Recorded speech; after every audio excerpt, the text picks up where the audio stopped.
You move beyond that, then to the theological issue. The theological issue is this way. Years ago, I was doing some open forums at Indiana University, and a press reporter I was there with Dallas Willard. We were both doing the defense of the Christian faith, and a press reporter came and said she was filming some religious actions on campus for their network and so on. Do you mind if we tape what you're going to talk about tonight? I said, no, that's all right. You're welcome. But then she startled me by saying, we'll only be there for about 5 minutes, and then we'll be packing up and leaving. I hope we won't disturb you. And I thought, well, this is what the news does with a talk, takes 5 minutes of it, and then tells people that this is what was said, you know?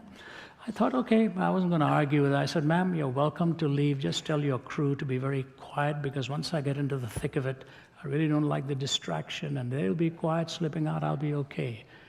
She stayed the whole time, stayed for the whole talk, stayed for the Q&A. And then she said, can I walk you back to where you're staying? I was staying on the campus. I said, right. And she was walking with me. It's quite dark at this time. And she says, I have a question for you. I said, is this on the record or is this an off-the-record question? She said, no, this is for me. I said, so you promise me this is just between you and me, you're not going to print these answers? She said, no. Okay. I said, all right, I just want to know.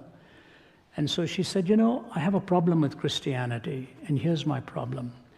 Christians are generally against racism, but when it comes to the homosexual, they discriminate against the homosexual.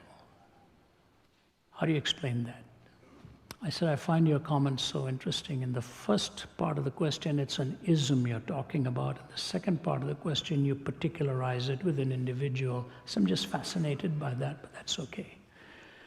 I said, here's what I want to say to you.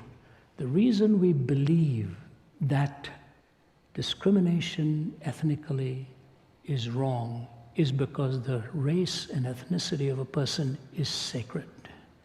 You do not violate a person's ethnicity and race. It is a sacred gift. And the reason we believe in an absoluteness to sexuality is because we believe sexuality is sacred as well. And that's why we make our choice that same way. I said, you will help me if you will tell me why you treat race as sacred and desacralize sexuality. She was very quiet. She said, I've never thought of it in those terms. Here's what I want to say to you.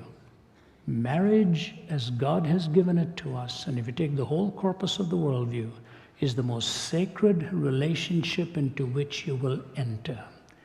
Because love is given one word in English, but there are 4 words in the Greek. Agape, eros, storge, and agape, phileo, storge, and eros. Agape is God's love. Phileo is friendship love or brotherly love. Storge is protective love or parental love. Eros is romantic love. I said, do you realize marriage is the only one that pulls these 4 together? Agape, phileo, storge, and eros. I said, and if you take agape out of that, eros is gone for whatever you want to do. Romantic love becomes redefined. And to us, the Bible gives the sacredness of marriage as Christ is to the church, the bridegroom and the bride. And in that sacredness and the beauty of a consummate relationship between a man and a woman, as it is shown in the singular commitment of the marital vow, I do and I will. When you say I do to the one, you say I don't to all of the others. And you say I will to one, you're saying I won't to all of the others. So any departure from that beauty and sacredness of the 4 confluences of love is a biblical notion of what it really means to be married. And to just take one behavior and make it look like it's aberrant is not right.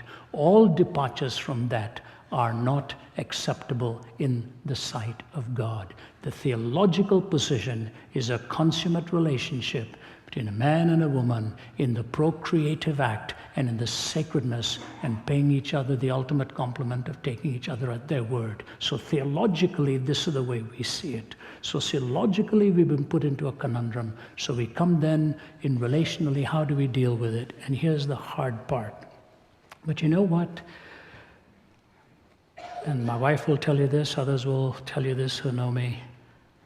I accept people with a love and a genuineness regardless of what their view is on anything, if it's different to mine. I have learned to love humanity.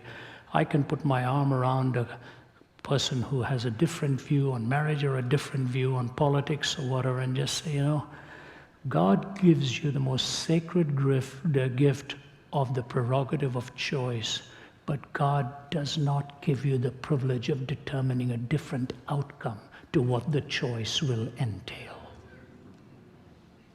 The consequences are bound to the choice.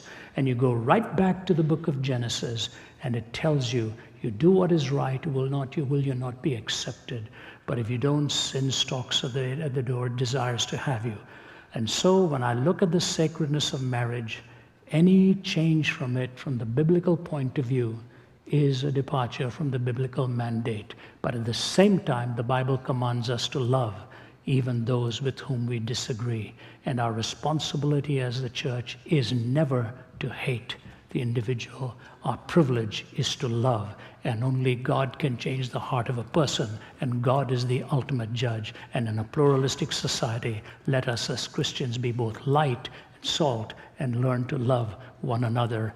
And let God be the judge over all of us.